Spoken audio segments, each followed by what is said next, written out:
to Late of the Rings, a podcast dedicated to Lord of the Rings the card game. My name's John, and here's my co-host. His salted pork is particularly good. It's Emery. Salted pork. I knew I wasn't going to get through that one. You know what? When I saw that, am I right in saying that that was only in the extended version of the film, or is it? I think it might have been. Yeah, because yeah. But either way, yeah, I think it is. Because it's the Flotsam and Jetsam scene, isn't it? Where they're in Isengard and they found all the pipe weed and the salted pork. It's Merry and Pippin, isn't it? Yeah, but I never wanted salted pork so much.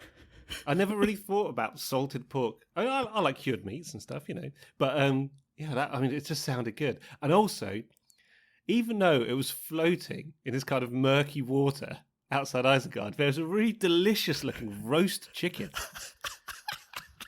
which had already been roasted. I don't know what Saruman was doing with that. He's like prepared it in advance. He's roasted it, maybe salted the chicken too to preserve it. But that looked delicious also. Yeah, what was he doing with that roast chicken? He didn't really strike me as a roast chicken kind of guy, Saruman. But fair play to him. Perhaps it was Grimace. yeah. No, he eats rough. Also, there's like a little bit of hypocrisy in that scene, because earlier on, Saruman had told Gandalf that his love of the halfling leaf had dulled his senses or something like that. Yeah. And yet there he is with 2 pots of the finest... Very true. The finest leaf in the East Farthing or whatever it was. So he's a smoker on the sly, isn't he? He's one of those guys. He has to go at people for smoking. And when I was looking, he goes off to the pantry for a quick puff. Exactly. He's in the back room there. You think he's looking up spells, but actually he's eating chicken and smoking weed. Yeah. Be out in a minute.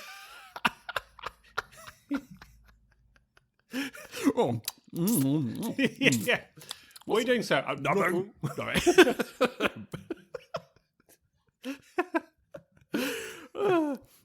Anyway, so I hear your salted pork is particularly good. It is, but only for the select few that get to taste it. Okay, so other than curing meats, have you been up to anything interesting? Well, so since last we spoke, we've got it's really weird. So okay, let's very quickly do the Corona thing. We were never really officially out of any kind of lockdown. We've been in lockdown since March. Yeah, but then about a couple of weeks ago, we were in full lockdown again. They're calling it lockdown 2. In fact, they're calling it lockdown 2.0. Oh yeah, 2.0. You got to do this in increments. But there was no 1.4. It's just really weird. So people are acting like they're in lockdown again, which is kind of good. But we were never kind of not in lockdown. I don't know. It's all very strange. Anyway, so what that's meant is, so it's gone back to being a very kind of quiet time. Yeah. Not many people about, and people just sticking at home. You're only meant to go out for essential shopping, for food and stuff, and a bit of exercise, and that's it. So yeah, not been up to an awful lot. So it's like the early episodes. I was going to say this is just a long-winded way of saying you haven't done anything. Correct. Well, touch wood, this global pandemic will come to an end at some point, but then we're really going to have to think of another reason why you haven't done anything. Oh, yeah. Well, yeah. So I've got a perfect excuse at the moment. Yeah. No, I've been... what have I been doing? I've been continuing to sort of play music again and listening to a lot of music. And have I watched anything of interest in the last couple of weeks? I don't think since last week. I think a couple of movies. No, that's been about it. It's been very kind of a bit drab. I'll be honest with you. And the weather's turned here, so it's even sort of going out for exercise and things like that is a bit trickier anyway. So yeah, winter is definitely coming. Yeah. Oh, that's a nice turn of phrase. Yeah, I think that's from Lord of the Rings. Yeah. Most definitely. And how about your good self? Well, yeah, I mean, I take the Mickey, but actually, it's a very similar story. Yeah, I've been locked up in my house, and yeah, I mean, one thing it does allow me to do is use it as a very good excuse to eat some good food and drink some nice wine and basically spoil myself because I can't go anywhere. That sounds like Christmas. In fact, you live in the opposite of Narnia, where it's always Christmas but never winter. That sounds pretty good. That's all right. Yeah, very nice. Other than that, have I been watching anything? I'll tell you what I have watched. I've rewatched the first series of His Dark Materials in preparation for the second series to start. And I mean, I didn't really need to rewatch it. I mean, I had it all in my head, but I felt like I really enjoyed it actually at the time. So I thought, oh, it's only 8 episodes. I think I'm just going to sort of binge it because I watched it week on, week out when it was first on. And I must admit, I thoroughly enjoyed it, even I think more than the first time I watched it. It was, I think, I'm not much of a binge watcher. I like things to come out episodically. I like to have time to think on things. But because I'd already seen it, I watched it sort of one episode per night over the space of just over a week. And I think it flowed very well as sort of one long story, which of course it is. Yeah, and I think I watched it with a far less critical eye. When I first watched it, it was like, okay, I really loved the book, and they made that really quite abysmal film. So when the series came out, I was sort of half very excited and half very worried that it was just going to be another mistake. But yeah, I thoroughly enjoyed it. So now I'm torn because now I don't know whether or not to catch up with the new series because I think there's already been 2 episodes of that, or maybe wait for it to finish and then do the same sort of thing.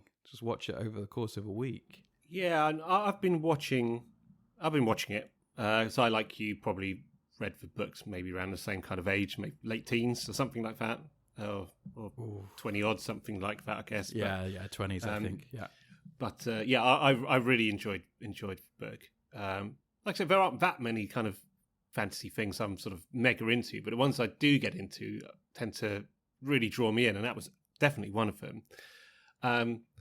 Yeah, I'm just, without giving any spoilers whatsoever, I'll be very intrigued to see how they tackle some of the things that are coming up later in the book. Yeah. And the last book as well, because things get quite...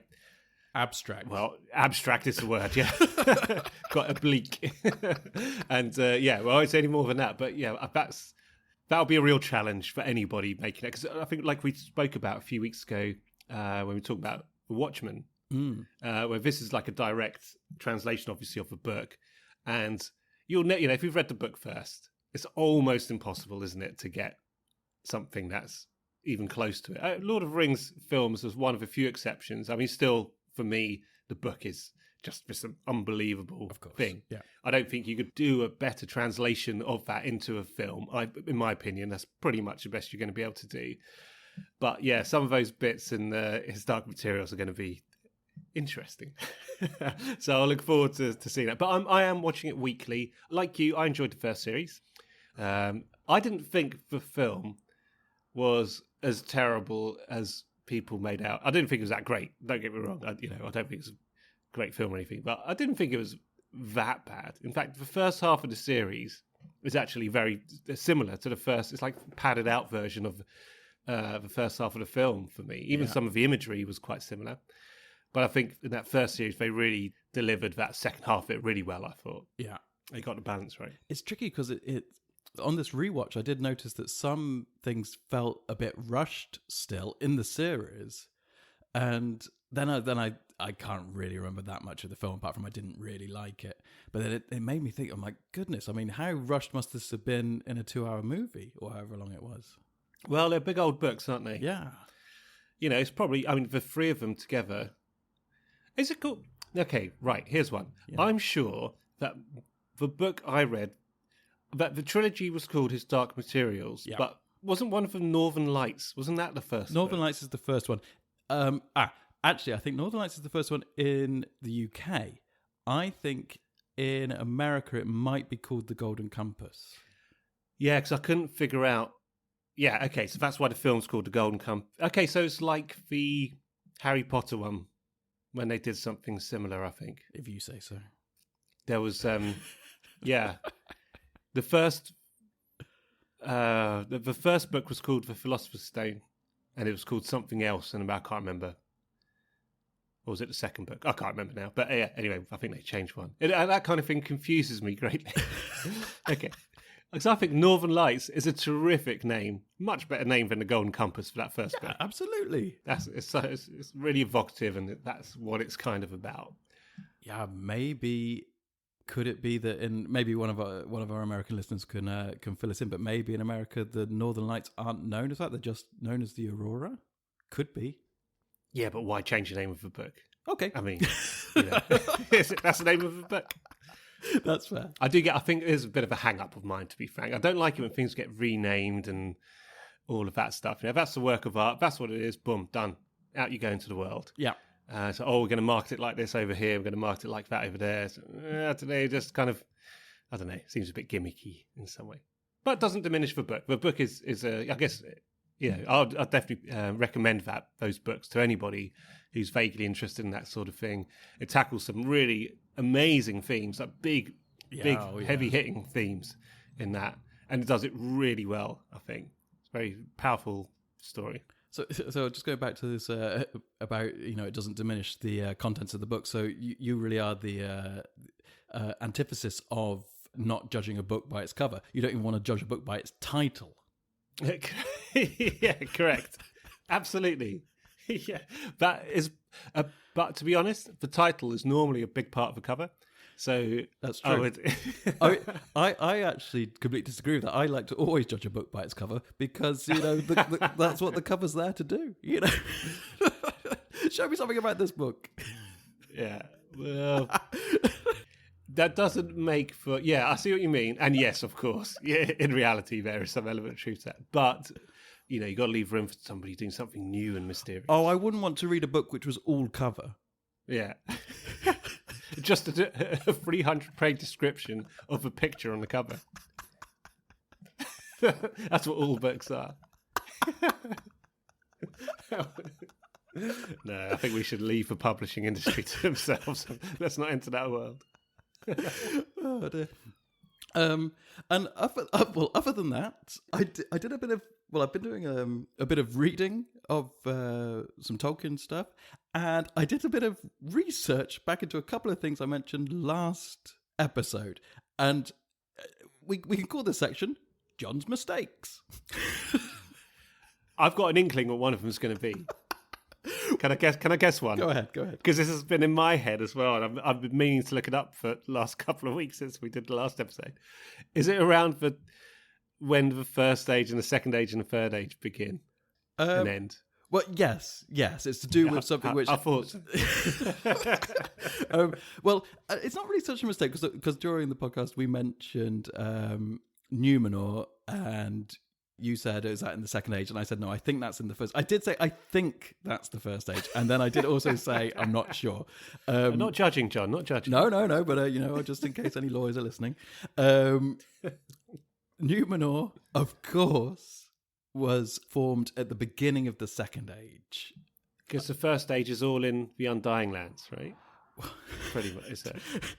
No, forget I asked that question. I clearly have not. I read the Silmarillion once when I was like 16 or something. So yeah, okay. No, I did. I take it back. I went to. I don't know if you've. I wouldn't say I've really read this, but I do use these books as reference books, which is the Complete History of Middle Earth, which is a Christopher Tolkien edited. It's a 12-volume piece. It's a wonderful set of books, but it's certainly not something you sit down and read from cover to cover. So I went and had a little dive into that, and if I remember correctly, Numenor was an island which was raised by the Valar at the beginning of the Second Age, and apparently it was one of the longest races during the Second Age, and I think it heavily influenced the Third Age. So I do think we're going to be seeing a lot of Numenor, actually, because it was in relation to that Amazon series, which is set in the Second Age. So I think Numenor is going to feature heavily, actually. And there is a link between Numenor, Gondor, and the Dunedain or something. It's the long life Yeah. that Aragorn has is all traced back to Numenor, isn't it, if I remember correctly? The Numenorians, Yeah. and then afterwards the Kings of Gondor, had long lives because of that bloodline, or something. I believe that's the case. I remember something about it.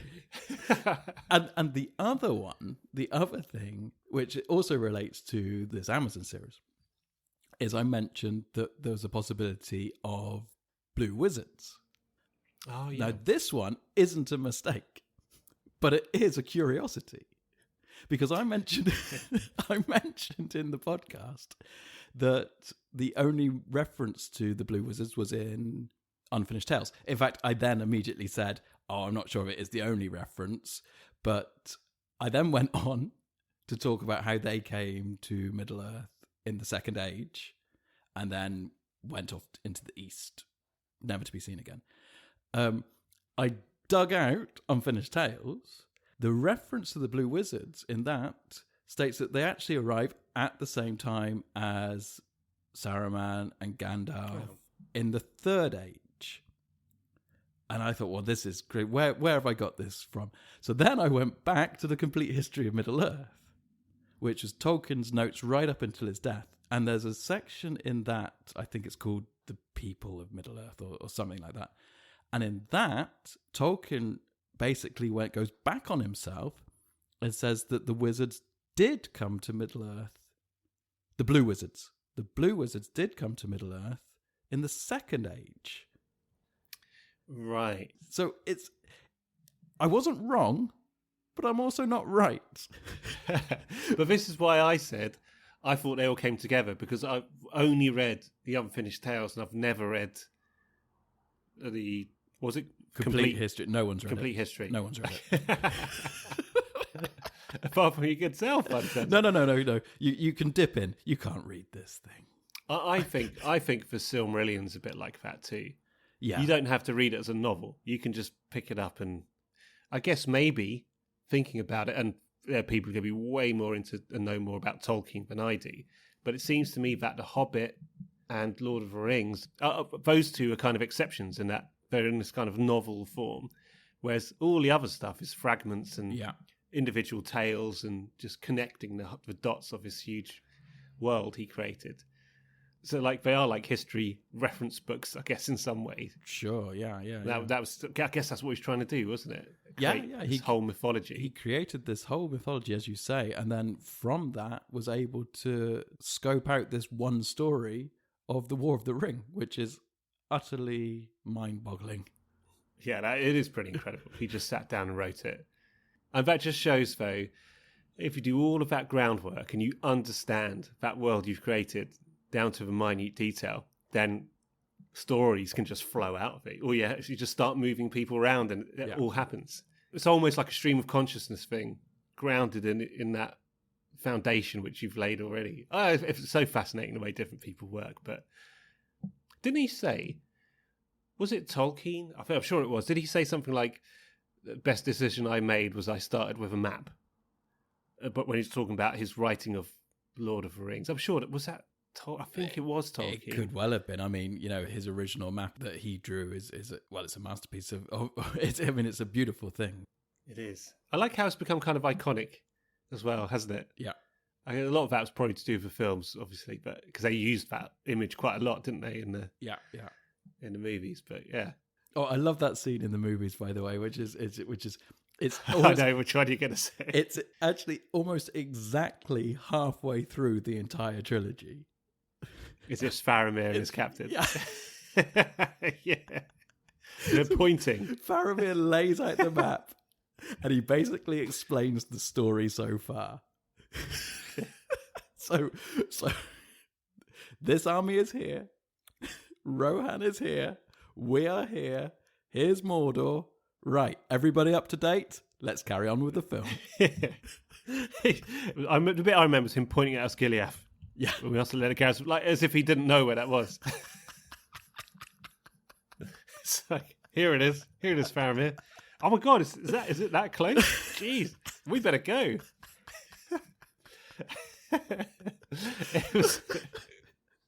I guess if you're doing how long were those films all together? extended versions. Yeah, We're talking about 11 hours worth? At least. Maybe. Yeah. So, well, maybe 9 hours if you take out the credits. But, but I guess, it might not be such a bad idea to have I think it's brilliant. Here's where we are. I genuinely think it's a work of genius, that scene. It's just like, okay, anyone lost? Okay, this is where we're up to. Okay, let's have a cup of tea and let's move on. Because actually, I think it in the extended editions, it comes in either just before or just after you have to change discs on the DVD. Okay, again, to our younger listeners, go back a few episodes and we'll explain what a DVD is. Yeah. Oh my God. I actually remember in the first film, I'll tell you when it was. It was just after they announced I can't really remember this. It's the bit where the Fellowship are all standing there and Pippin goes, "Where are we going?" And then that's the end. That's the end. In the third film, it's in a really random spot, which is where that big flaming battering ram comes along as bashing the door of Gondor, the doors to the city. What's it called? Krug or something, like that. That thing. Is that where the break? Yeah. It wasn't a DVD. Because I remember it's stuck in my mind because I thought that was a really bad moment to have a cut. It's like, we're in the middle of an action scene. The first one was perfect. Yeah, and the second one explains where you're up to. Oh, I just remembered where the second one was as well. That was a really stupid place too. I remember it was. Do you remember when... Oh, I might be wrong about this. I think from memory it's when... You know when Samwise talking about the Oliphant? The old gaffer's never going to believe this or whatever he says. Well, it could be then, because that's when they get captured by Faramir. Yeah, they don't eat the brace of conies. Yet again, they fail to eat. And then the Oliphant charges, and I think it's right there. And again, it's right in the middle of this like action bit. I think. I can't remember. And yeah, it'll be shortly after that, obviously, when they'll be with Faramir and he'll doing the recap. I never thought of that before, by the way. All right, let's settle down, everybody. Okay, we've taken quite a lot in. Oh, I love it. All right, I don't know how we got here, but so this week is a spoiler episode where we'll be discussing a quest in depth, and the quest we'll be discussing is the Dead Marshes. So if you are indeed trying to avoid spoilers and you haven't played that quest, it's probably best just to skip this entire episode and come back to it whenever you wish to. But if you don't mind spoilers, or if you have played this quest, then we're going to start talking about it now. So, the Dead Marshes. Okay, so I do have the insert sheet. Oh, great. Yeah. Here. Oh, and actually, I think there was certainly one part of it which is definitely necessary for this one. But let's read it anyway, because it's always fun. Yeah, okay. All right. So, here it is. The Dead Marshes. Difficulty level 5. Right down the middle. We'll talk about that later. Okay, so there's a little bit of text here which says, after regaining his trail in the hills of Emyn Will, it's made me say it again. I can't believe it. There's no escape. The heroes have tracked Gollum to the Dead Marshes, into which he has fled in a last-ditch effort to avoid pursuit. Feeling that the hunt is coming to a close, the heroes enter the treacherous marshlands, ready to capture the creature alive. And then that's all it says. Then it tells you which cards it's played with. And then there are 2 sections which talk about rules. Is it worth talking about them straight away, or should we come back to them once we come across them in the cards? I mean, thinking about what... Yeah, go on. Let's jump to the... Jump to the cards. Jump to the quest card and let's see what happens. And we'll come back to this almost immediately. I think it makes sense. Yeah. Okay, so there are only 2 quest cards in this quest. The first one's called Into the Marshes. So it's card 1A. It says, you have followed Gollum's trail for days and are now closing in fast pursuit. No. That was incorrect. You have all right.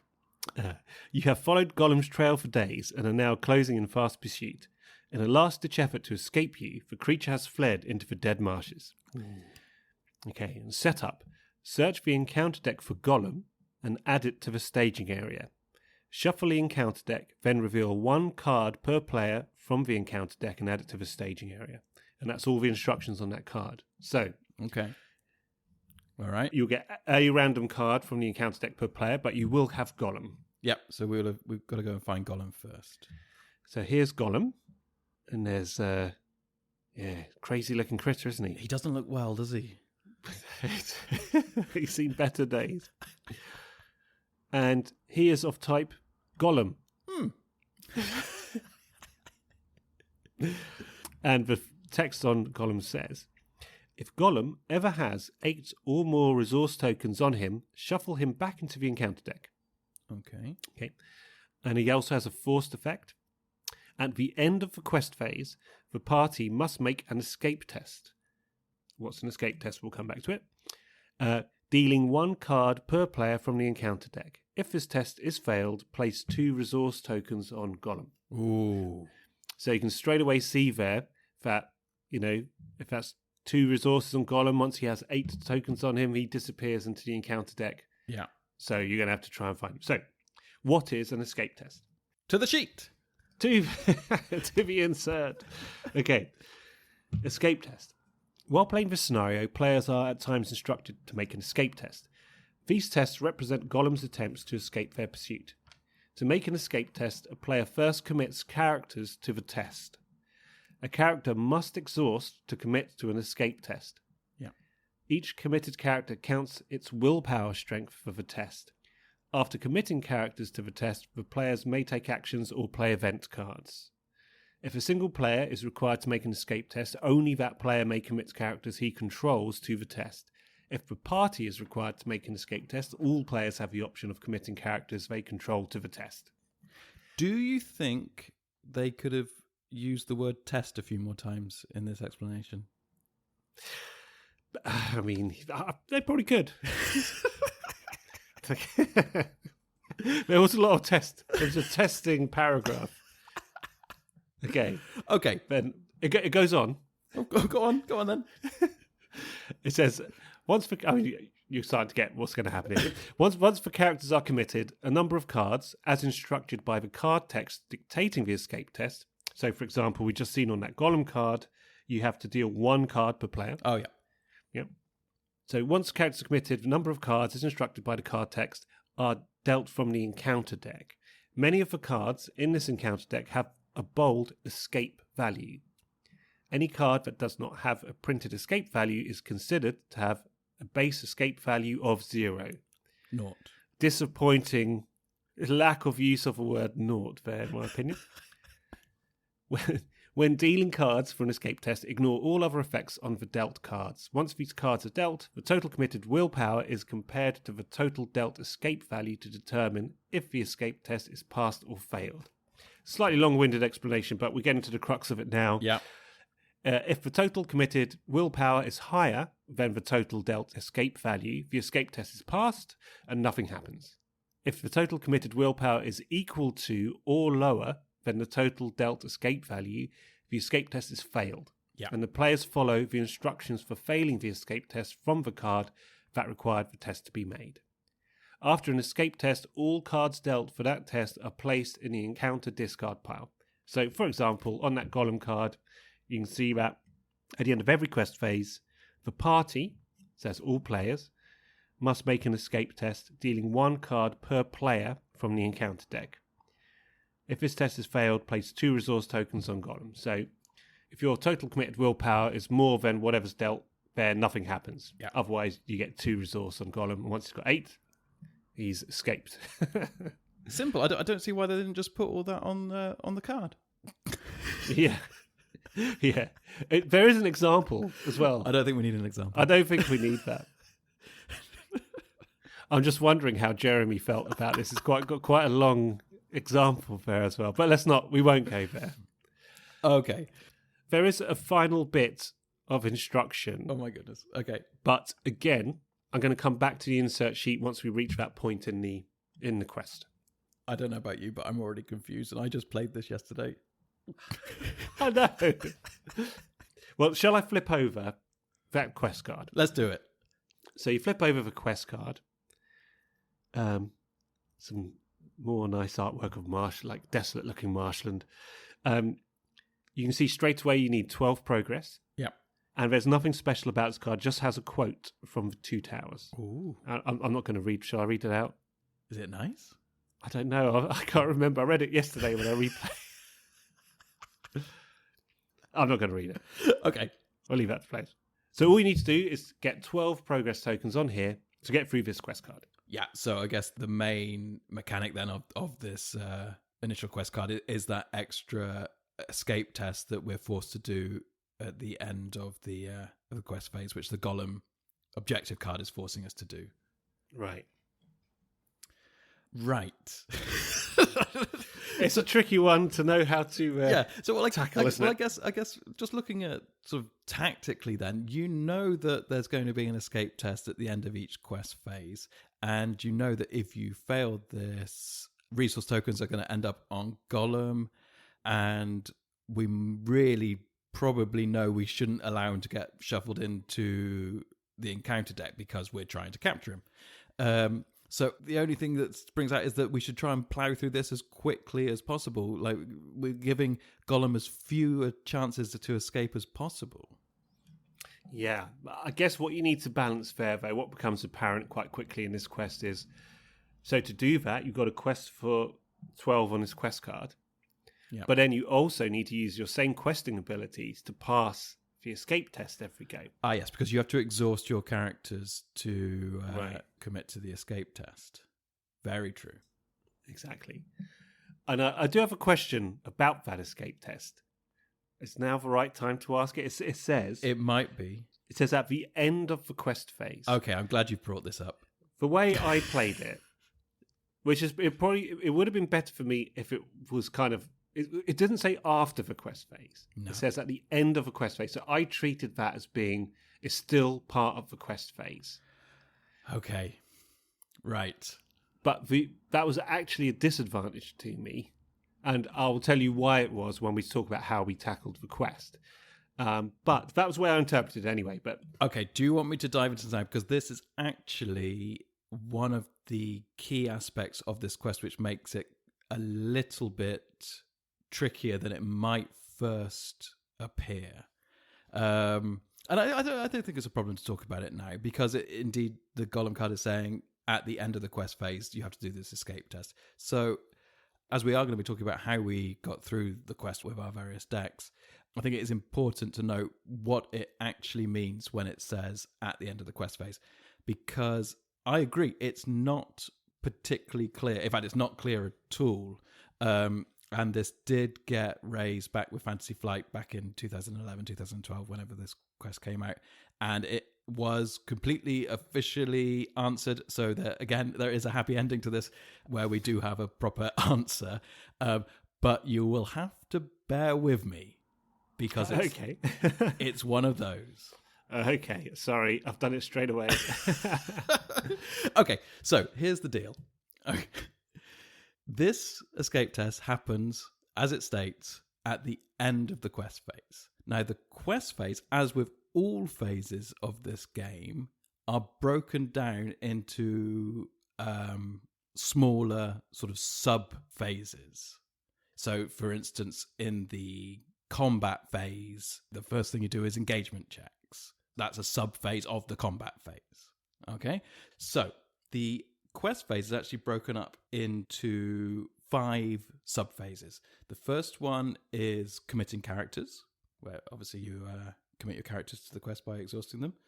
The second one is staging, which is revealing the cards from the encounter deck. The third is an action window. The fourth is quest resolution, which is resolving the quest. You know, have you successfully quested? And the fifth is called end phase.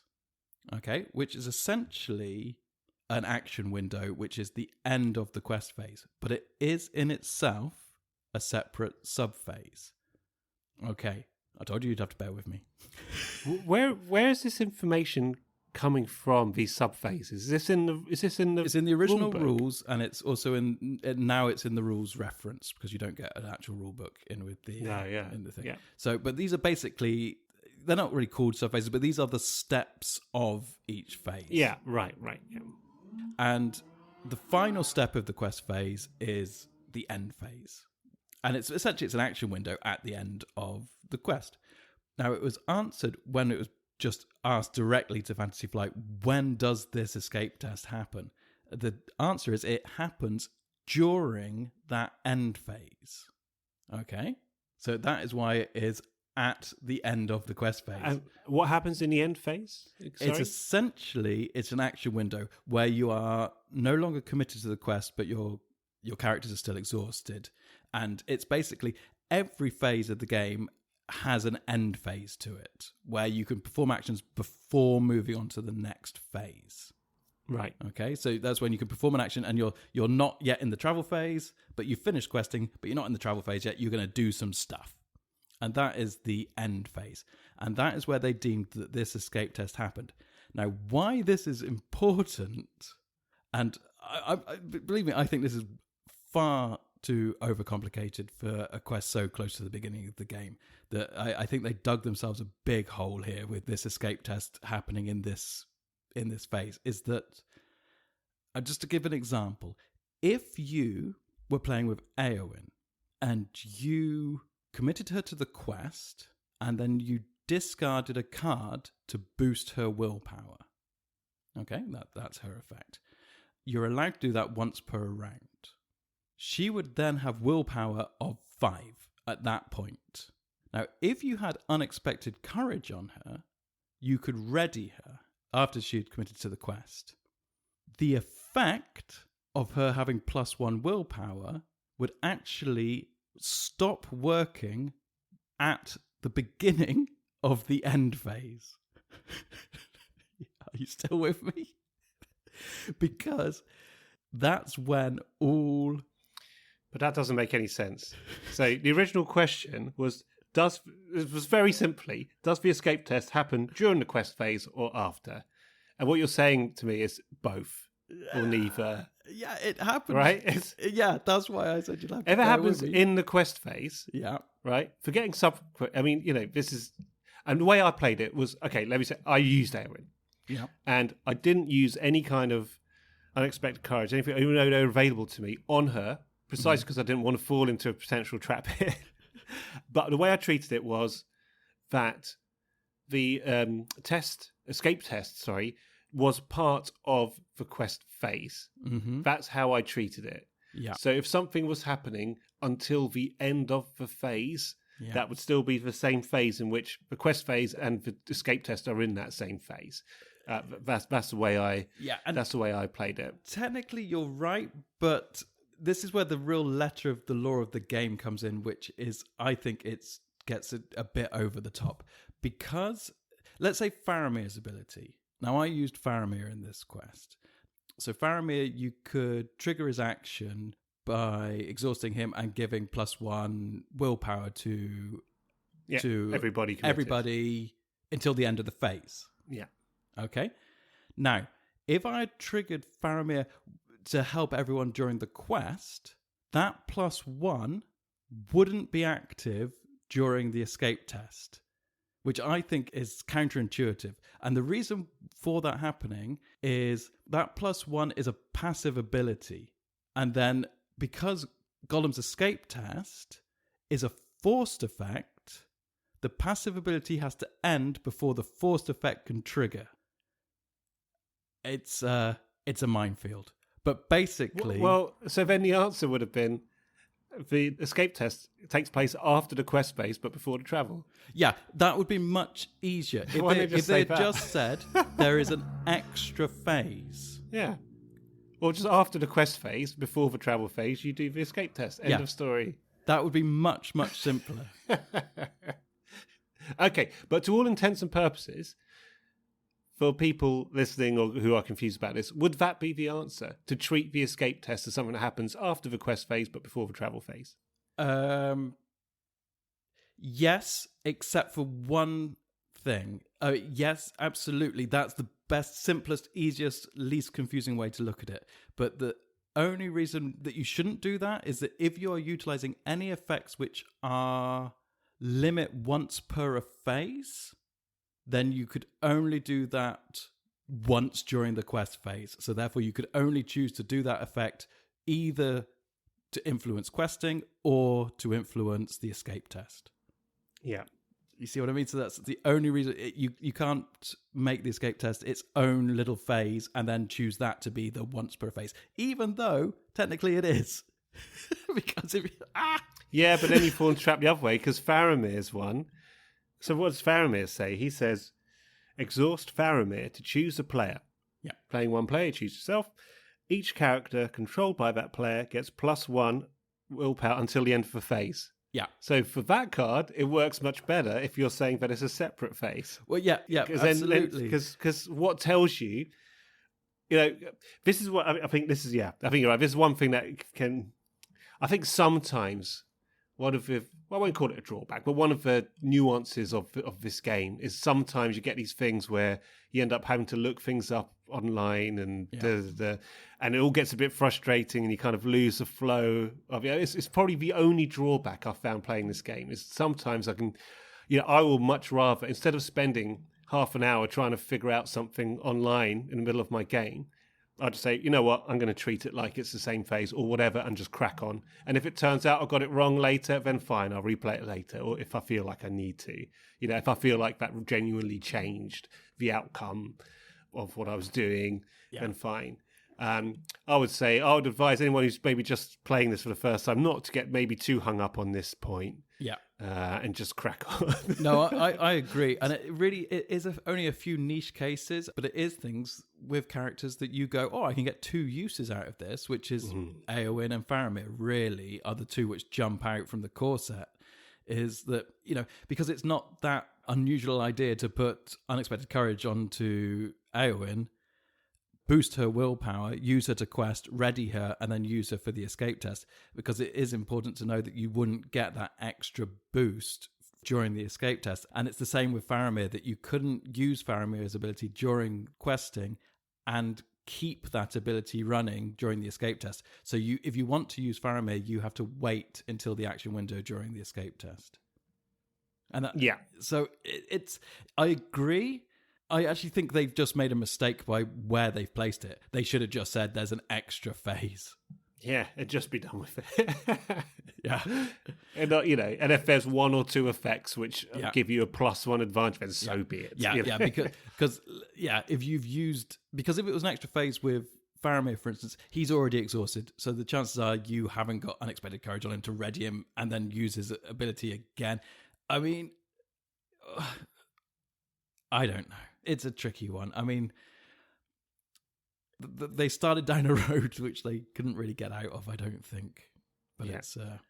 I erred on the side of caution so that I would make sure that whatever was happening, I would not be gaining an advantage twice in any way, because I thought that would probably be some kind of weird rule. So I just erred on that side of caution to make sure I wasn't, cheating or whatever. Yeah, well, actually, you actually then played it completely correctly. Yeah, yes, you did. Just know you played it correctly. Yeah. It's good to know. Well, okay. Well, there we go. That's so we've got halfway through the Gollum card. I swear I probably made it even more confusing. But believe me, if you look online, it gets even more confusing than this, with people going, well, hang on, what about this? Exactly. I think, and that's the thing. I think it's almost impossible to make it work every single way without having really specific rules. Therefore, it's probably better just to treat it one way or the other and just go with it. This will be my last thing I say on this, because if you really want to know what the specific rule is, during a phase, any passive effect must end at the end phase. Okay? So therefore, anything like +1 given by Faramir or +1 willpower given to Eowyn would come to an end on that last part of the quest phase. And it is at that point that you do the escape test. So therefore, those passive effects have ended. You do have the option to then do actions again, But if your action was once per phase, it's over. I think I made it more confusing again. All right, let's move on. And if anyone has any questions on this, please feel free to write into us. And we'll give a short and succinct and definitive answer. I would say, though, that was a very worthy effort, John. You've obviously looked into that. I didn't go through the pain, but you did. So I thank you for doing that on our behalf. But I feel like I put everyone through a lot of pain unnecessarily. I'm so sorry. Well, actually, there are going to be different kinds of people at the end of the day. There are going to be people who are going to be real sticklers for the rules and not going to feel right at all unless they... So they will want to look it up, those kind of people, which is absolutely valid. And then there's going to be people like me who are a bit more cowboy, I guess. Because to hell with it, I'll just do it this way and see what happens, deal with any consequences later. And some people in between. So I think it's good to explore it. And, we have seen a couple of things like this crop up before, and we will certainly see things like this crop up again. So I think it is a good guide for people to say, well, how do I want to play this game? I'm lucky in that I've got your good self who's got more experience in these things, and you've probably been through this pain on most of these quests anyway, over the last few years. So I could just ask you the other question and you can tell me. Okay, I'll go with that. Yeah. Am I allowed to do this? Yes or no? It's normally no, isn't it? Yeah. Don't tell me why. Just tell me that I can. Oh, there's Sauron again. The worst ones are when I'm umming and ahhing whether to ask you. And I thought, I really shouldn't I? It's the right thing to do, even though I might not like the answer. But then the answer you give is worse than what was in my mind was the worst possible outcome. So they say, yes, it is the worst part, but also, have you considered this? It's like, oh, God damn it. That's happened a few times. So I'm a bit wary about asking you now. Okay, well, I apologise. Should we move off the first card? Yes, So yes, so card one, so basically it's really around, as we've seen, you're trying to win those escape tests to stop that resource building up on Gollum, so you don't want to lose him. Yeah. While you're trying to quest through the 12, which isn't a small amount, obviously, at the same time. Yeah, no, absolutely, and especially as you say that if you are having to keep characters back for this escape test, then it does take a little time to quest through those initial 12. Yeah, absolutely. Okay, but once you are through it, you move on to card 2A. And all it says on the front here is, after a tiring pursuit through the treacherous marshland... After a tiring explanation from John. After a sit-down discussion around the fire... After a tiring pursuit through the treacherous marshland, you have cornered Gollum and move in for the capture. And that's all it says. And you flip it over. You see straight away that there's only 3 progress required here. Piece of cake. And it says forced. After this stage is defeated, the first player chooses a player. That player must pass an escape test, dealing 1 card from the encounter deck for each resource token on Gollum to capture him. So straight away here, now you see the value in keeping those resources down. If Gollum is not captured at this time, reset the quest deck to stage 1B. Here we go again. If this final escape test is passed, the players have captured Gollum and won the game. Woohoo! Now this, right, and I swear this is the last time I mention it. When you do this escape test, chances are you've got through this quest by questing successfully. That would be during the quest phase, no questions asked. Anything that you've added to Eowyn at that point or added by Faramir would still count because you are just banging the quest phase at that point. It's not at it's at the point you put the token on. Yeah, and what's probably going to happen is you're 99 times out of 100, you've just quested successfully to get here. Yeah. In fact, almost maybe 100%. Yeah, the only way I think you could do it is with Legolas by killing an enemy or something like that. Exactly. Very, very unlikely. There's a final bit of text on the insert sheet. Oh, which says... We're still at the beginning of the podcast, apparently. It says, reset for quest deck. Now, I don't like this being on the insert sheet, and that's why I left it. till the end. So as we know, we've had a bit of a love-hate relationship with the insert sheets, haven't we? Yeah. Because this is a massive spoiler, I think. And it says, reset for quest deck. Yeah. While playing this scenario, players might be instructed to reset for quest deck to stage 1B. I mean, it's like, come on. To do this, the players take the previously defeated stage 1 quest card, return it to the quest deck as if they are just beginning that stage. Since the quest deck is resetting to stage 1B, the setup instructions on side 1A should not be followed again. Yeah. Any progress tokens that were on the current quest are removed before the quest deck resets. Yeah, obvious. Progress tokens that were on the active location, however, remain on that location. All other cards, including those in the staging area, remain unchanged. So, actually, to be fair, I can imagine there might be some questions about this. Something. Yeah. But so I do. I mean, this is, again, it's a tricky one for them to be fair. But I don't like knowing in advance what's going to happen.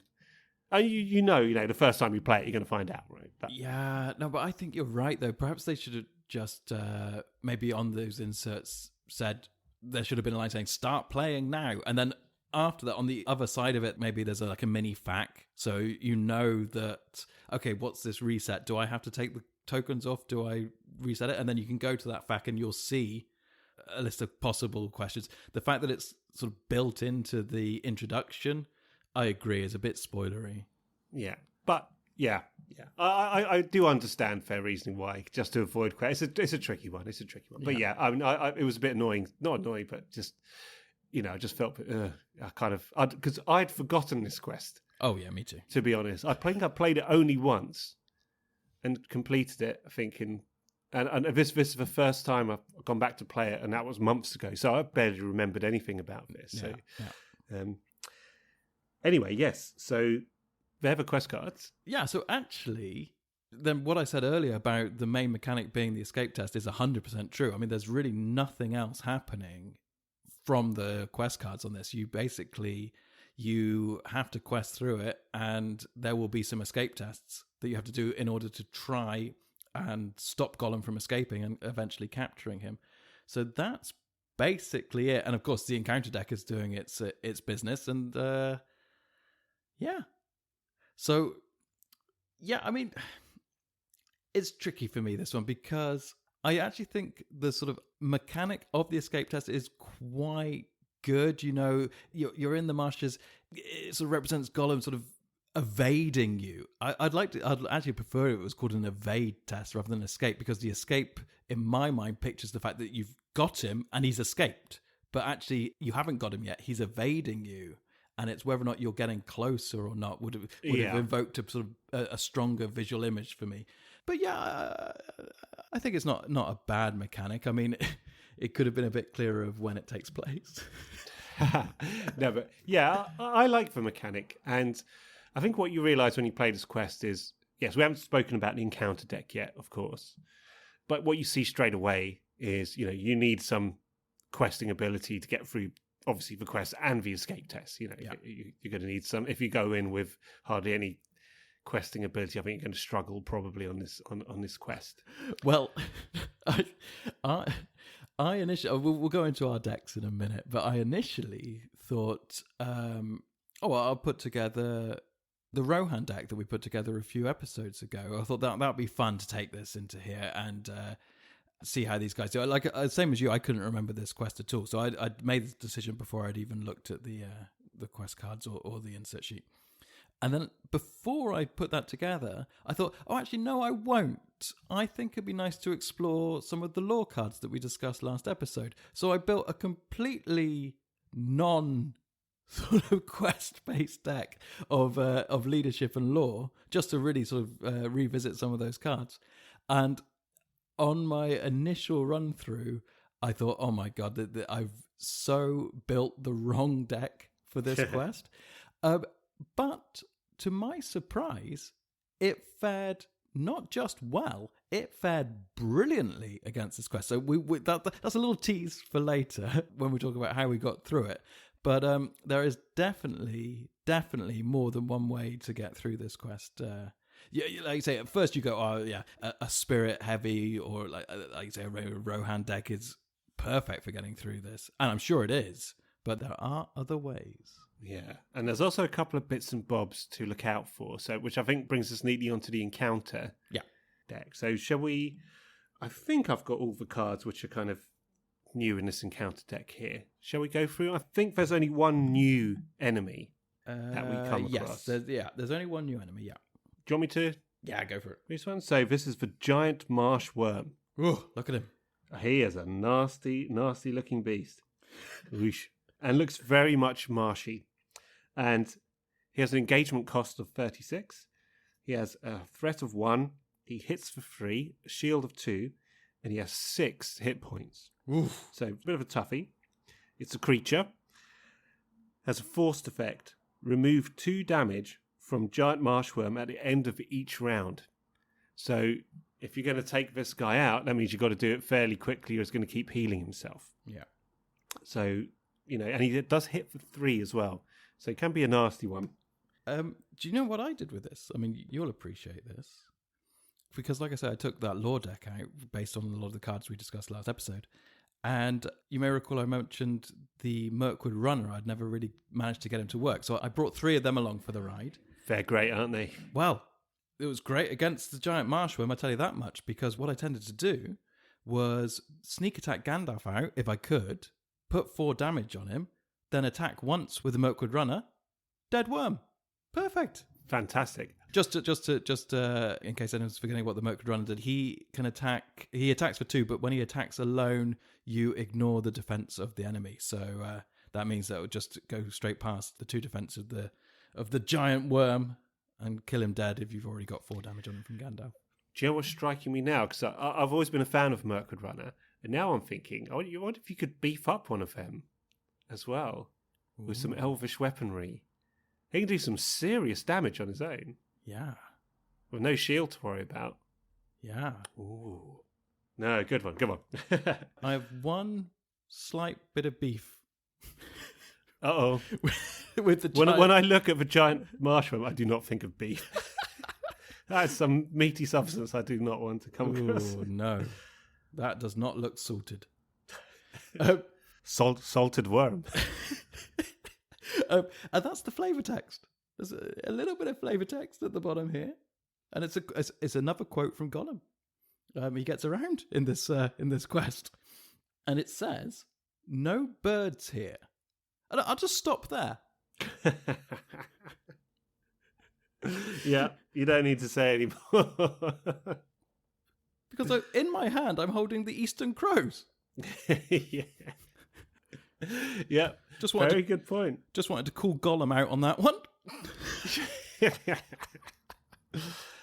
Yeah. So, okay. So I had picked out another enemy we've come across before, which falls into a similar category, but we'll come to that in a second. But yeah, good one. I didn't pick that up about the birds. And why would there be no birds in the marshes? I don't know. It's a very good question. But okay, fair enough. Gollum got confused there. Okay, so that's the only new enemy. And by the way, I actually used...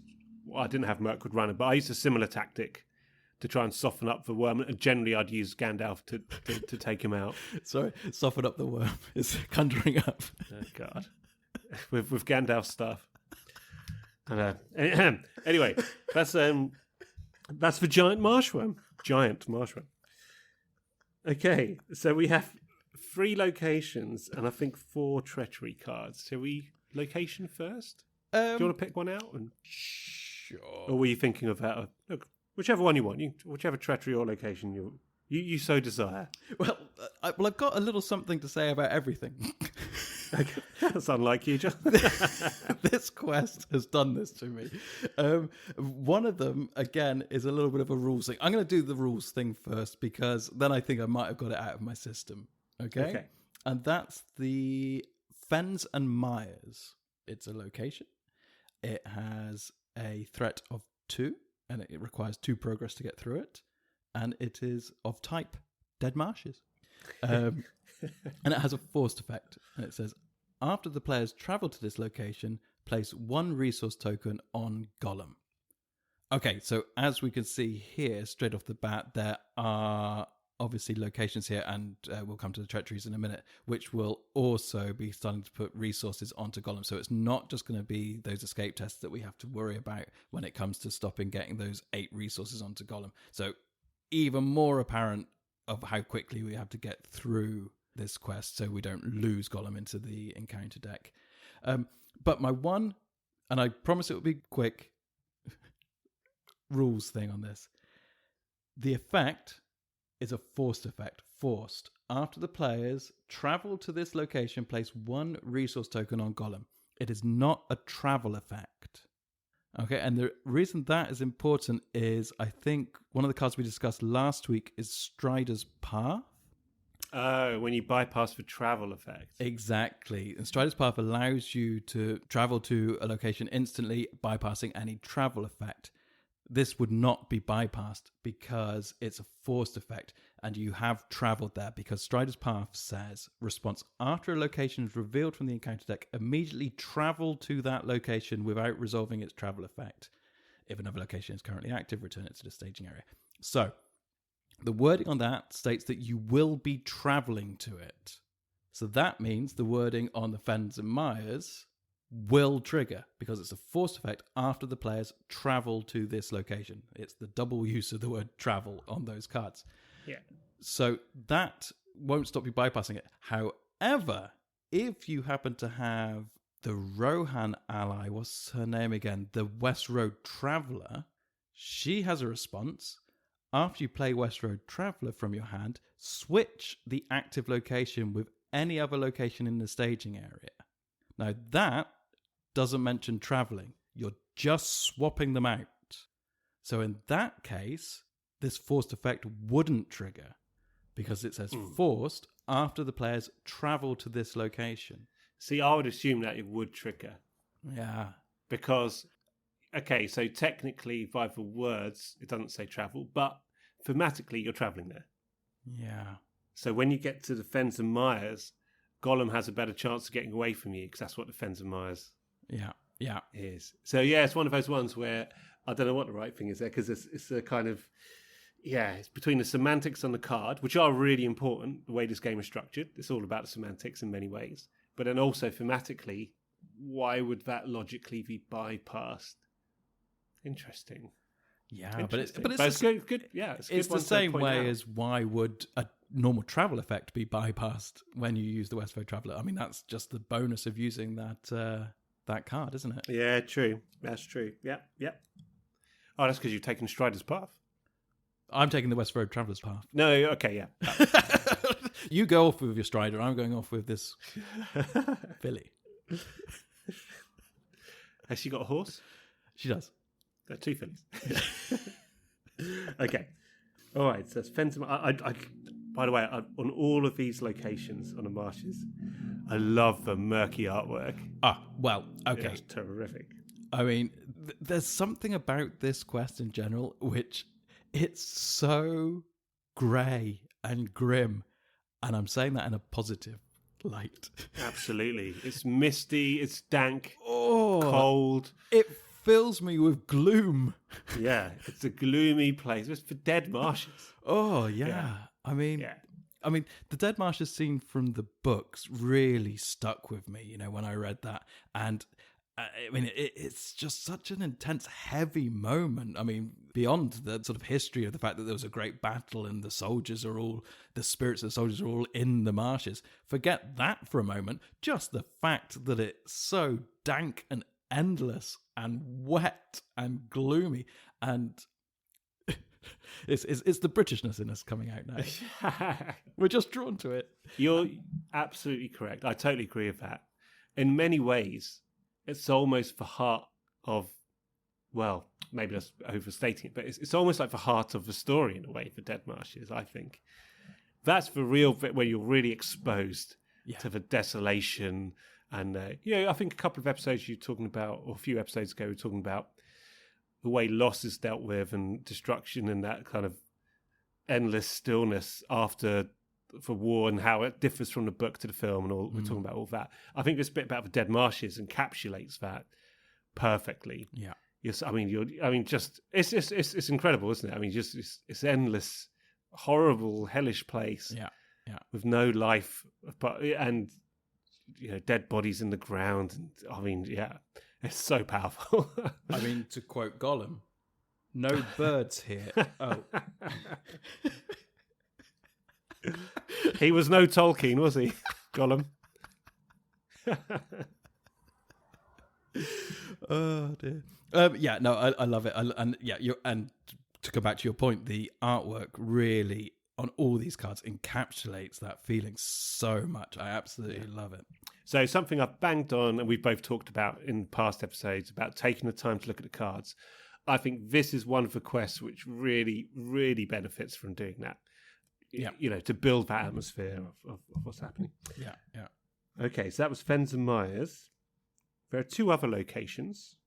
I think it makes sense to talk about the Impassable Bog next. Only has a threat of 1, but requires a whopping 12 to get through. So it is passable, but it's almost impassable. They require 12 to go through there. Yeah, it should really be called the Almost Impassable Bog, shouldn't it? Very difficult to pass bog. It's also of type Dead Marshes. It says, when revealed, place 1 resource token on Gollum for each location card in the staging area. Now, Fens and Marshes did not make me think of any additional rules, but you sort of wisely and cunningly thought of that.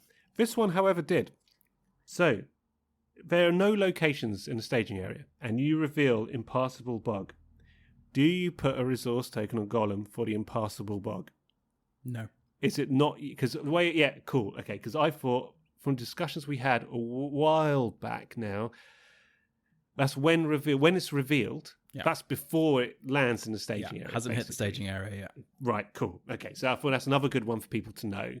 Yeah. So it's only for each location which is in the staging area at the moment you reveal this card. So when revealed literally means when revealed. Yeah, yeah. But it's a good one. That's definitely a good one. But yeah, no, that's it. Absolutely, yeah. Cool.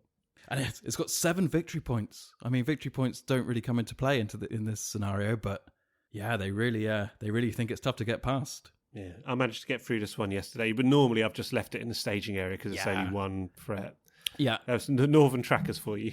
I think it's kind of almost designed to just be left in the staging area. It just makes your general questing harder. And I love the theme of that, by the way. There's an impassable bog this way, so we have to go that way. We can't go that way. So actually our quest is now harder.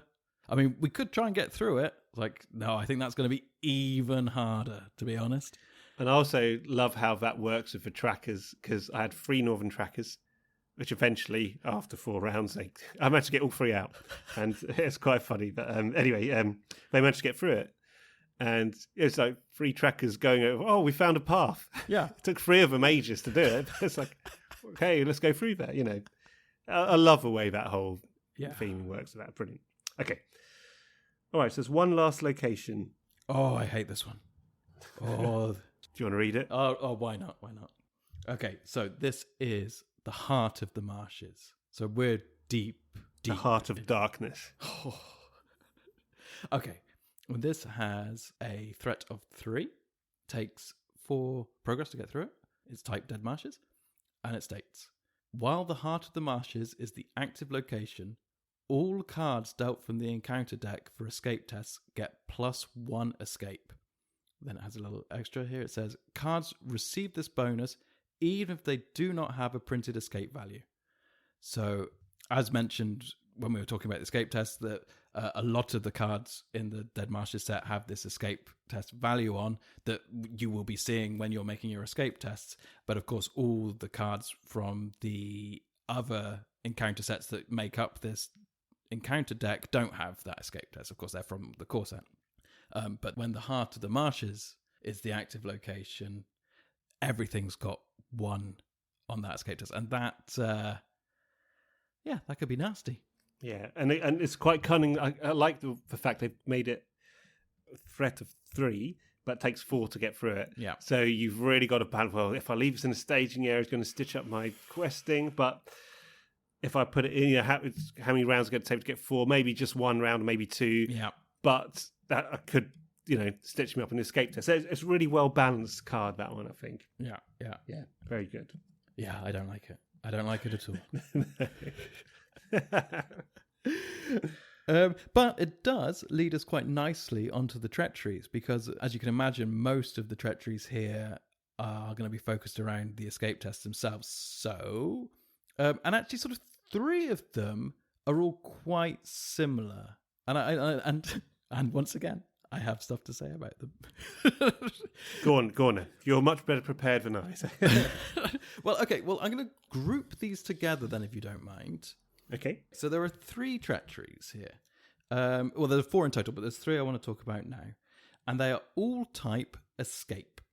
And the 3 of them are Nightfall, The Lights of the Dead, and Through the Mist. All very evocative names there. So I'll just start with the first one I've got here, which is Nightfall. And it says, when revealed, the first player makes an escape test. Okay, so this will be an extra escape test that you'll be making during the quest phase before you even get to Gollum's escape test. So you're going to be, you've quested, you have to make an escape test, and then you'll have to make another escape test once you get to the end of the quest phase. So, when revealed, the first player makes an escape test, dealing 2 cards from the encounter deck. If this test is failed, place 1 resource token on Gollum and raise each player's threat by 2.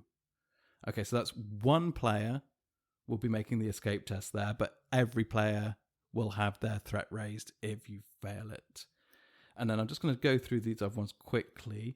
So, the Lights of the Dead, again, an escape treachery. It says, when revealed, each player must make an escape test, dealing 2 cards from the encounter deck for each test. Each player that fails this test places 1 resource token on Gollum and raises his threat by 1.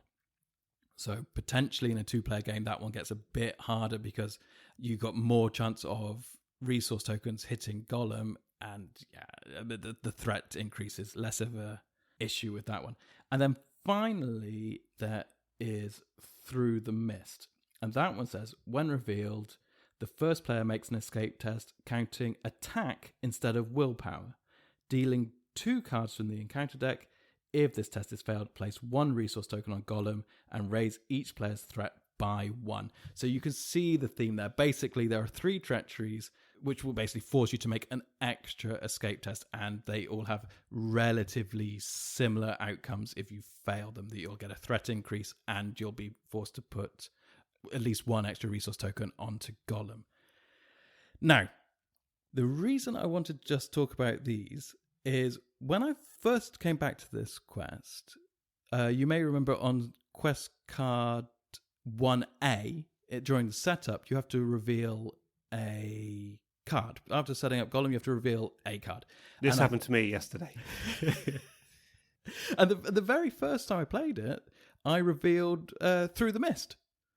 So I had my heroes out, and it says Through the Mist, so just a reminder, the first player makes an escape test counting attack instead of willpower, dealing 2 cards from the encounter deck. If this test is failed, place 1 resource token on Gollum and raise each player's threat by 1. I mean, I won't go into the details, but basically I exhausted 2 of my heroes. I failed the test. My threat went up, and there was a resource token on Gollum before I'd even started the game. But that was the first time, and I thought, oh, this. It was at that point when I thought, oh, I really should have put together a spirit questing deck for this quest. But I came to a realization very quickly with these cards, and maybe you'll have a counter argument for this, but I found in a 1-player scenario, whenever I got one of these treacheries, I just didn't perform the test. Oh, I did the same, yeah. When I got one of these, I thought, you know what? They don't come up that often, really, unless you're very unlucky. I'll just take the hit as on the 1 resource and focus on not getting the 2 resource on Gollum's one, and increase my threat by 1 if I need to as well. Yeah. And that's generally what I did. Yes, I followed the same tactic as you. It just doesn't add up. I mean, the chances of you getting past 2 cards from the encounter deck in this extra escape test are very slim. And so there's a chance that you're going to fail the test anyway, and then you're stuck with exhausted characters, and you still have another escape test to do. Yeah. Well, to me, it's very simple. It's like this test is harder on each treachery card. It's harder to pass the test, but the punishment is less. Yeah. Whereas on the Gollum one, it's easier to pass and the punishment's more. So which one are you going to focus on? It was for me, very quickly became a no-brainer. I thought, you know what, and if I end up with 2 or maybe even 3 resource tokens on Gollum because of that, fine. But if I fail the Gollum one 3 times, 2 or 3 times, that's 4 or 6, suddenly you're in trouble. Yeah. So, and notwithstanding Gollum escaping, obviously at the end of Quest 2B, you need to pass the escape test. Yeah. And however many resource tokens Gollum's got on him, that's how many cards you have to draw. So that one, it's all about keeping that one down as well. So yeah, it wouldn't surprise me if lots of people in one player had this same tactic as well. Yeah, but I very quickly came to that conclusion too. Just didn't bother doing them.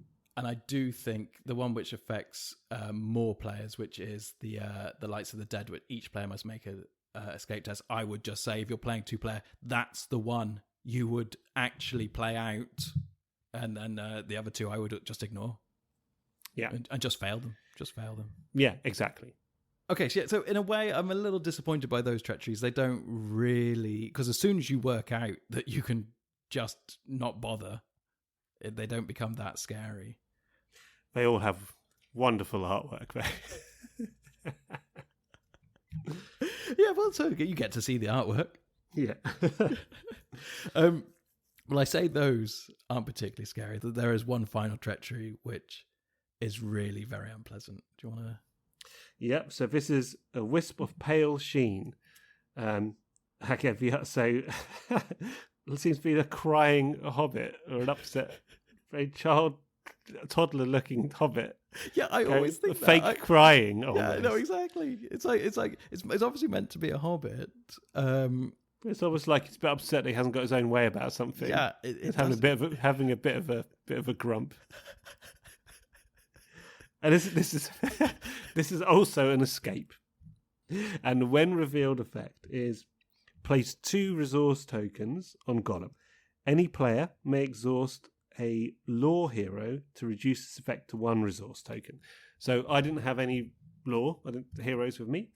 So this is the only one that the other ones, I did what we said. I just failed the test, didn't bother taking it. Fine, get 1 resource on Gollum. This one, I would try and cancel. Yeah. And so I tried to save my test of wills because I had spirit and leadership in my deck for these ones. To be honest, I'm not sure how many of these cards there are in the set, but I think I only got it like twice or something in 4 games. This one cropped up for me all the time. Oh, did but luckily I had Bilbo in my deck, and actually I had Bilbo with a fast hitch on him. So even if he was exhausted already for questing, I could ready him with a fast hitch and then just exhaust him again to reduce the number of tokens going on to Gollum to 1. So that was something at least. Right. Yeah, that is a nasty one though. That is the nasty treachery in this. Set, I'd say. Oh, absolutely. But actually, that's a pretty good transition then, because that's all the encounters. So actually, as I mentioned, I had Bilbo in my deck. So I think it's probably worth us talking about what we put in our decks to get through. I mean, just looking at those encounters, I mean, there are other nasty encounter cards from the other sets that we have to put in. I mean, there are hill trolls. Yeah, I picked out 3 in particular. Go ahead. And so there are no birdses. There are wormses and snakeses, okay? So I think that's one which you're going to mention. But the hill troll, yeah, what's a troll doing there? There are no trollses, right? There aren't even birds. There's not enough to eat for birds, apparently. So what's a bird could eat a worm, right? So you would imagine there would be birds. What's a troll going to eat in the marshes? I do not want to see the bird that could eat that giant marsh worm. Yeah. Okay. But yeah, our old friend the hill troll, nasty. Saw a few of those in my counters. I'll let you mention the other one, but the last one I wanted to mention was my old friend, the goblin sniper. Oh, bless him. I had to Gandalf this guy. It's the only way I could get him. For those who don't remember, he has a engagement cost of 48. You can't engage this guy. And also, you can't optionally engage Goblin Sniper if there are other enemies in the staging area. So, yeah, there aren't that many enemies in this set, but yeah, if you're unlucky. If you have something like, well, the other enemy you wanted to discuss sitting in the staging area, then, it's a bit of a potential stitch-up. Well, I guess the other enemy you're going to be referring to, because I've not prepared any other cards from the other sets, but I'm presuming you're talking about my favourite, the wargs. Oh, I forgot the wargs. Of course you're going to say that. No, I was talking about the Marsh Adder, who attacks for 4. Oh, the Marsh Adder. And you have to raise your threat by 1 every time he attacks you. And he's got 7 hit points. But no, yes, of course you were going to mention the wargs. Oh, yeah, I mean, there's a Marsh Adder. Sure, that's unpleasant. But those wargs. Yeah. You hate these guys. Oh, boy, oh, boy, oh, boy. But actually, it's interesting you mentioned the Marsh Adder because I mentioned that the first time I replayed this, the first card I had to reveal from the encounter deck was that treachery, which I foolishly at the time performed the escape test on. The next 2 times, the first card out, Marsh Adder. The time after that, Hill Troll. Lovely. And I know that we like to tempt fate when we play these games. You know, things like the sneak attack Gandalf being taken from our hand when we have to discard 2 cards, things like that. So I did it again. I was playing through one of my playthroughs, and obviously there's a lot of locations and treacheries in this deck, and there are relatively few creatures. And I said to myself, do you know what? I haven't seen a single enemy so far. Oh. Oh, even if you say that in your mind, you're done for. Well, the very next card was a Wolf Rider, which contains Surge into a Hill Troll. Lovely. I didn't get a Wolf Rider once. Yeah, he's actually the Wolf Rider is only really annoying as a shadow, but I mean, unless of course it surges into a Hill Troll. That's it does have Surge. Anything with Surge, I generally don't like. Yeah. But I would say generally enemy-wise, okay, sounds bad, Marsh Adder and Hill Troll, but I didn't find at any point I got really in danger of being overwhelmed by enemies. I always had a way to get around them. Yeah, well, actually, I because I was playing a lore deck, I had 3 forest snares with me. I mean, there was no forest; it was marshland, but the snares still worked. And so I managed to. The snares are from the forest. You don't have to put them in the forest. Yeah, that's what I explained to the Mirkwood runner. He was like, "What am I doing here?" Just running a long way. Yeah, the Forest Gump of the Elven world. Mirkwood Forest Gump. It's not going to work, is it? He just kept on running. That's what I meant. You see, because well, don't worry about it. But I did manage to get the Hill Troll in a snare, and then you'll be pleased to hear, because I was testing out cards from the last episode, I had infighting in my hand, so I was just piling on damage onto my snared Hill Troll, and then killing wargs with it. Oh, that felt nice. Oh, I bet you love that. Yeah. Oh, there's a good bet. There you go. We found yet another use for infighting. If somebody's in a trap, they've got plenty of hit points. Yeah, that's a perfect way to do it. That's what I was doing. That's what I was doing. I snared the Hill Troll, piled a load of damage on him, and then I was just using infighting to kill wargs and the Goblin Sniper. There you go. Perfect. I like it. So go on then. So let's talk about the rest of your deck. So you had Bilbo, I think you said earlier. Did you have 3 lore heroes? No. Just Bilbo was my only lore character. Okay. So, yeah, see, I'm going to say what my deck is. You're going to go, how on earth did you beat this? But I did beat it. Well, actually, I beat it 5 out of 6 times, and I will talk to you about the 6th time at the end of the podcast. So my heroes, I had Bilbo from lore, Aragorn, and Imrahil. Okay. Can I just say from now that my deck was Eowyn, Aragorn, and Imrahil. Ah, okay. So I don't think we're too far away. We're not too far off at all. No. But basically, I mean, you probably maybe for the same reasons. I had Aragorn and Imrahil because their willpower is very high in general. But actually, I didn't really realize this at the time, but this is why this deck worked. But their willpower is pretty high, and the ability to ready Aragorn with his action meant that you could quest with him and then he would be ready again for the escape test. So exactly, yeah. So, but like I said, this was just by chance that these are the guys I put in my deck, and it just turned out that it was actually a pretty good combination. But basically, my tactics were with Aragorn became my linchpin. Really, I put the Calabrian stone on him, which gives him the spirit icon, and so useful in this quest. Oh yeah. +2 willpower. And +2 and willpower. You're ready. So he can quest for 4, and then he can escape test for 4. Exactly. If he doesn't need to fight. Yeah. So exactly that. So that was absolutely perfect. And then because I often like to do if I'm not playing a spirit deck, but I have got Aragorn there, I would put some Test of Wills in there as well. So as soon as he's got that stone on him, he can cancel some treacheries. And then what I was doing was, when possible, getting Steward of Gondor onto him. And then also the Song of Wisdom. It's all sounding very familiar so far. My one was the Song of Travel, but I didn't always need it because I was Calabrian Stone. I was convinced that you were going to go like full Rohan with this. But it's in a way. I almost did. I nearly did it. In a way, this is very nice. So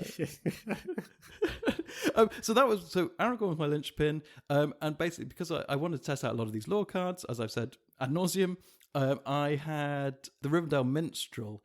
I had 3 of her in it, which allowed me to find my 1 copy of the Song of Wisdom, as we discussed last episode, as a tactic. But she also quests for 2, so she is not shabby at all when it comes to for this quest. And who else did I have of note? Oh, Faramir. So I was bringing out Faramir when I could, and basically, I think our tactics are actually going to be very similar. I was sure we were going to have a nice in-depth discussion about how there were various different ways that we could complete this quest. Can I tell you something? I had Faramir. I played 5 games, and I didn't see him once. He's gone back to down the pub, Faramir, even in lockdown. The cheeky beggar. But yeah, he would have been fantastic in this quest. Well, yeah, he really is, because, I mean, essentially, I would try and get Faramir out before the end of the game. So you quest as quickly as possible to get past that first card, as previously discussed. And the whole point was trying to get people ready so that they can quest and then be ready again for the escape test. Yeah. Then for that very final escape test for Gollum, if you have Faramir out, chances are you've got a bunch of allies out as well. You just do that final escape test with everybody, and then during that action window that you gain during the escape test, you exhaust Faramir, give +1 willpower to everyone. I think I made a quick note of my final escape test numbers. The very first one was a 7-card escape test. I had willpower of 17, but actually the escape value there was 12. So that was actually the closest one. Oh, for 7, he had 7 resource on him. Yeah. Ooh. That could have gone wrong. If you got those, there's a couple with 5, aren't there? Yeah, absolutely. If you got some of them, yeah, stitch up. And actually, interesting on that one, on that final questing stage, I revealed a Whisper Pale Sheen. So, lovely. Actually, I had 6 resource on Gollum at that point. I revealed a Whisper Pale Sheen. Luckily, I could ready Bilbo with the fast hitch to exhaust him again. Reduce it to 1. To put the 7 on it. But again, so the fast hitch was allowing me to use Bilbo more than once, use him to quest or use him to defend, and still use him for the escape tests. At one point, I managed to get 3 fast hitches on him. So he was just popping up and down like you wouldn't believe. But let's see. I think, the second run, I had escape test value of 24 versus 8. The 5th attempt, escape test value of 19 versus 0. Now, I only had 1 resource on Gollum. Now, this is when I refined my deck. Because my deck, I just chucked together, and it turned out it worked really well.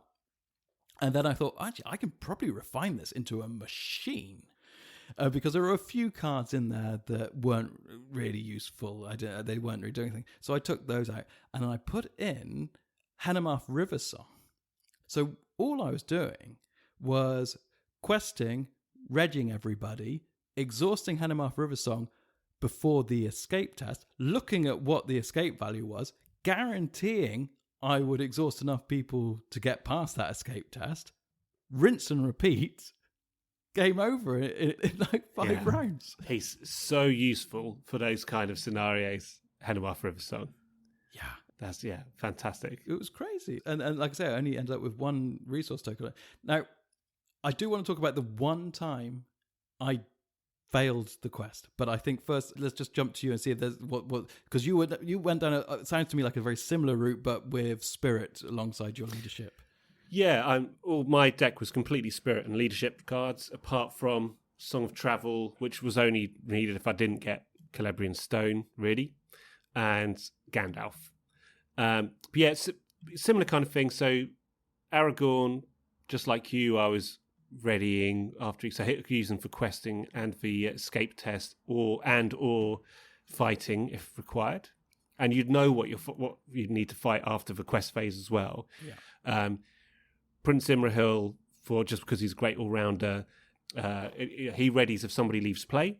So he was great if you had sneak attacks, which were really useful in this quest as well. Yeah. Or if you had to defend with somebody who's going to get killed by a troll or something like this, then you could ready Imrahil, maybe with Aragorn, quite powerful, get rid of an enemy. Eowyn, I was basically not questing with, and I was using for the escape test. I did have a couple of unexpected courage. And funnily enough, I did think it through, and I thought it's probably better just to use them on Aragorn and Imrahil rather than Eowyn. Just in case any kind of fighting cropped up. Or so I was really just in case John crops up with the most convoluted rules ever created. Yeah, right, exactly. So that was my basic tactic, and yeah, I played 5 games. I won 4. I lost 1 as well, and I lost. Well, okay, we'll talk about that in a second. Basically, because I miscounted and I ended up threatening out at the end.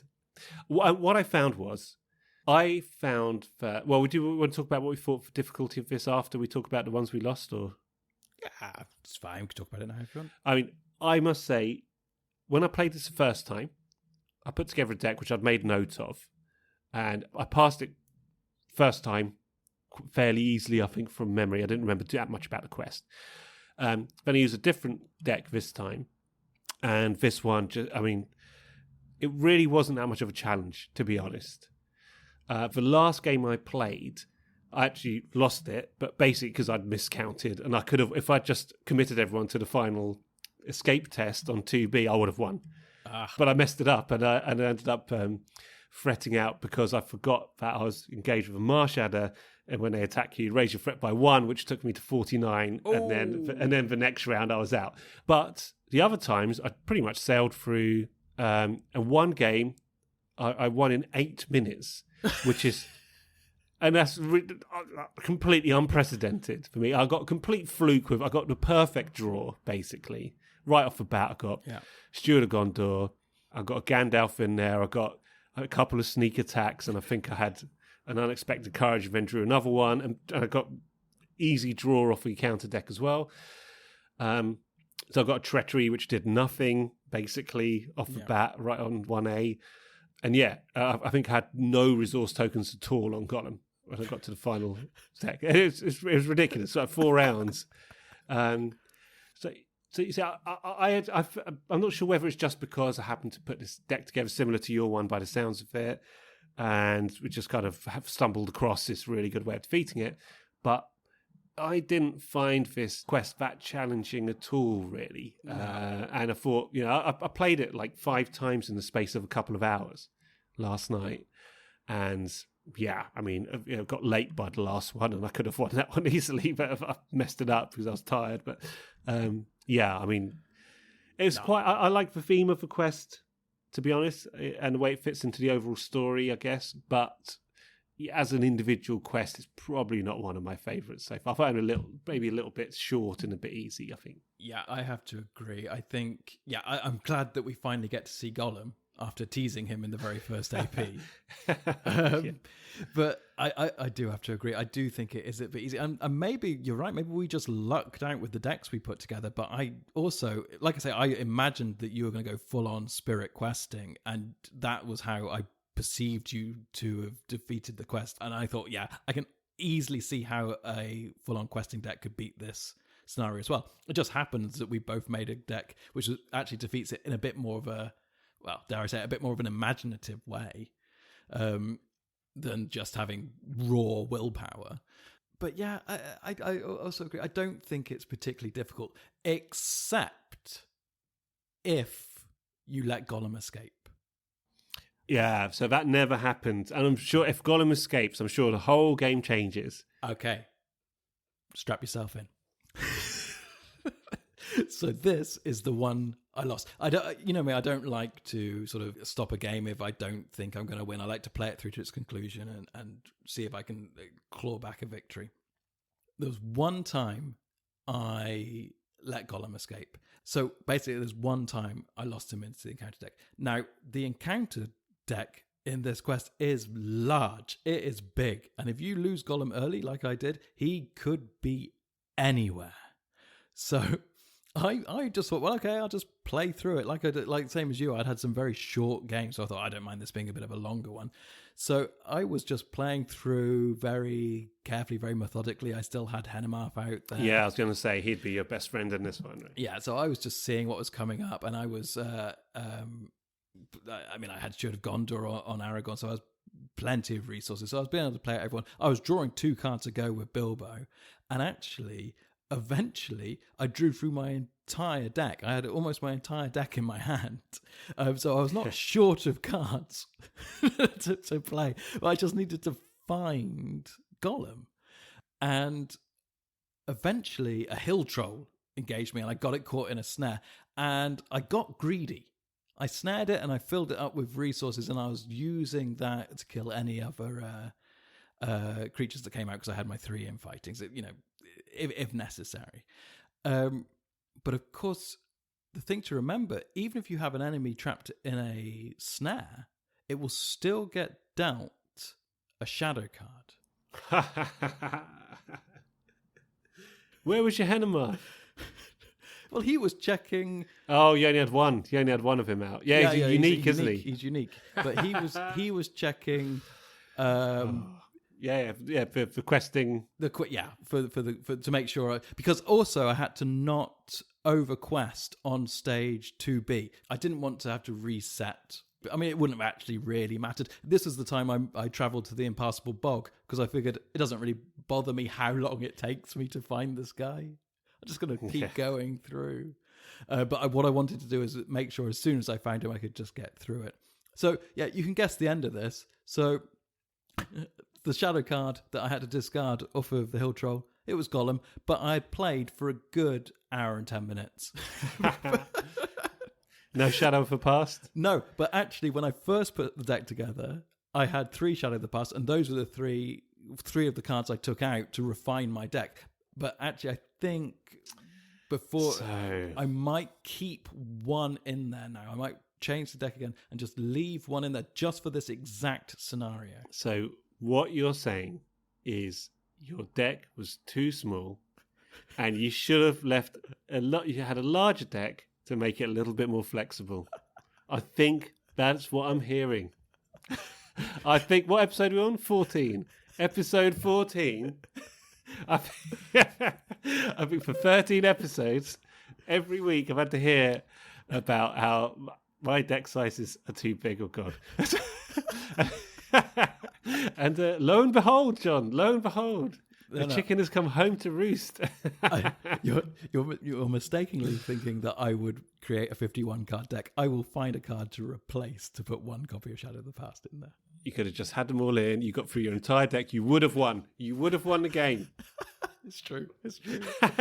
I'll tell you, just going to jump back. I've got one card also, because we mentioned him last week, and it's a card you had not really played before. And it was also a very useful way for completing the final escape test, is I had the Longbeard Map Maker in there, who's the dwarf that you can basically boost his willpower by spending lore resources. So I had Song of Wisdom on Gandalf plus Steward of Gondor. So by the time you get to that final escape test, he is minted. Yeah, on Aragorn. On Aragorn. Yeah. What did I say? Gandalf. Wizards on the brain. Oh. Yeah, that I can. Oh god, yeah, that's great. Yeah, because once you've got that steward on Aragorn and that song, you're cooking on that one. So then for that final escape test, I just exhausted everybody, including the map maker, and then just spent whatever resources I had left. Yeah, I think that was one of the times when I did an escape test value of 24 or something ridiculous. Just before we finish off, guess how many cards I had in my deck? Oh no. 60? Lower. 54. Lower. 51. Don't be ridiculous. I had 53 cards in my deck. That's quite good for me. That is very good, yeah. So I went back and looked at... I used a deck which won... Well, a slight refinement of this one actually won a number of quests in a row, but then kind of ran out of steam when other challenges came up, basically. Yeah. But it is quite a powerful combo. I quite like your one. I think that's another way to play it, I think. So it's it could be one I might try. I love Bilbo's ability just to cycle through the deck just to get those cards as quickly as possible. I also had Gildor in there again, so I could just look at the next three and swap out one which I needed. It's just such a good combo. The only thing, it's a little bit slow getting started because you only have one lore hero. So in your starting hand, you kind of need to either already have that song, but because I only had one copy of it, what was more likely is that you'd already have the minstrel, and then you're looking at 3 rounds before you get the minstrel out, but then it just explodes. Right. You have your 3 rounds, you save up for the minstrel, put the minstrel out, get the song, put it onto Aragorn. Hopefully he's already got Steward of Gondor, and then you're just flying. Yeah. I think there's a few key cards on my deck to get through this quest specifically, which is either getting Steward of Gondor early or getting Celebrian Stone early. Celebrian Stone is just absolute perfection for this quest. Or getting Unexpected Courage early, and even to some extent the Song of Travel. So you're likely to get at least one of those early. If you can mulligan your deck as well. You'd be unlucky not to, I think. So I think that's what made this quest kind of not that challenging, because there are so many ways to get the deck kind of rocking and rolling. Absolutely. And like that time I had a number of those things right off the bat. Sneak Attack being the other one as well. If I had most of those things off the bat, that was the time I've defeated it really quickly. Mm. But yeah, overall, I did enjoy this quest. But like I said, it wasn't... I don't think it's one I'm going to come back and really play too much, unless I'm playing through the cycle again, which I'm sure I'll do at one point. Yeah. I don't think on its own, it's not one that's going to demand lots of replaying, I think. No, I completely agree. The only thing I really enjoyed about going back to this quest is that it's building this deck, actually, and that this deck works so well. So I'm very intrigued to see if it's just by chance it really worked well with this particular quest, but I'm going to take it out to another quest and see how it fares, because it really did fly, like you say, when you get that right combination. I think it probably will. I think you'll find out. It sounds like that's quite good. I think there's a few quests that you can definitely apply to, and that's what I found with this deck on some other quests we've done. But we'll obviously come to them later as well.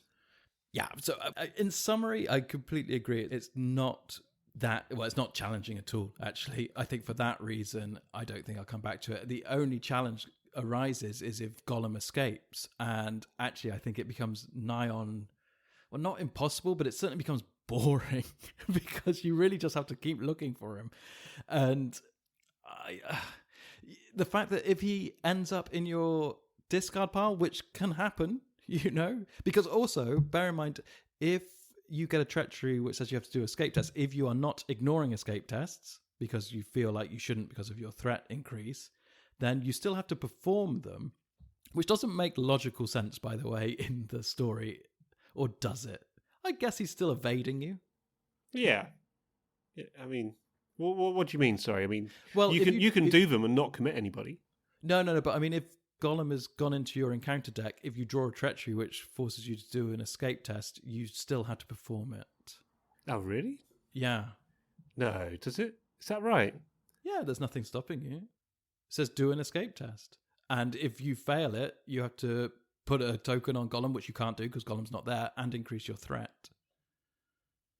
That's a bit silly, I think. Yeah, exactly. And it's little things like that. And going right back to the beginning when we talked about like how the escape test is formed in the phases, those little things about this quest and things like not doing the escape test is actually often better than doing them. It just makes this quest seem a little bit weaker than the rest. Yeah, it felt to me like it was almost really good. Yeah. But not quite. And I can imagine if you take a certain deck with you, that would make it more of a challenge, maybe make it more of a fun thing. Or maybe you could do something like shove Gollum straight into the encounter deck from the off, just shuffle him in there and just see what happens. Or I don't know. I'm just throwing stuff on top of my head. Absolutely do not recommend that. No, but yeah. Okay. Yeah. So, well, okay.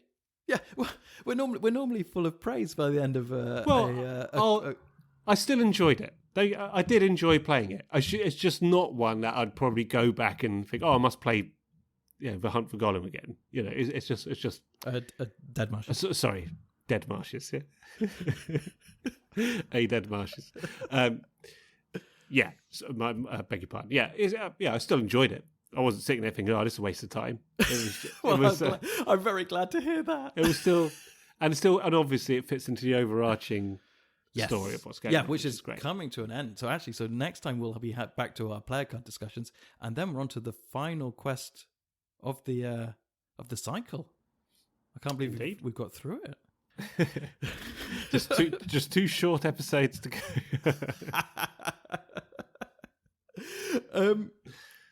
Okay, well, unless you have anything more you want to say about this quest, I think we can pretty much wrap this up.